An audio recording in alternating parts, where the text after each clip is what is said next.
आमच्याकडे 28/12/2014ला ॲडमिट झाली. Emergency Caesar करावा लागला. त्याच्यानंतर तिची तब्येत बिघडल्यामुळे तिला आयसीयूमध्ये ट्रीटमेंट दिली.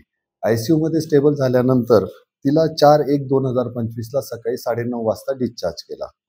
9:30 वाजता डिस्चार्ज केल्यानंतर तिने तिच्या परिचित आणि संबंधित व्यक्तीकडे स्वतःहून बच्चू हस्तांतरित केलेला आहे. डिस्चार्ज मिळाल्यानंतर की ती पुढे घेऊन जाईल आणि नंतर ही तिला जाऊन भेटेल.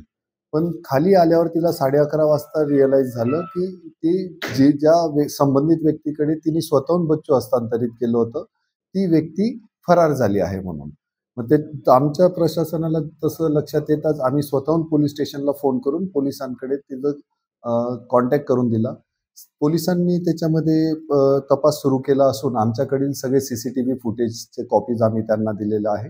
त्याच्यामध्ये महिला जसं म्हणते तिने स्वतःहून हस्तांतरित केलं वगैरे ते सगळं तिचा जबाब पोलिसांनी घेतलेला आहे.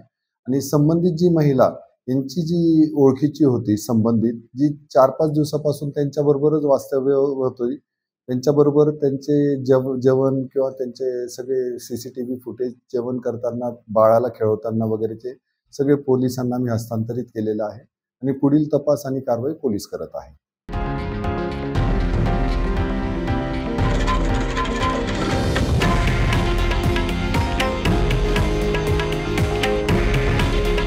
हे आहे देशातील नंबर 1 न्यूज नेटवर्क आणि आपण पाहत आहात TV9 मराठी.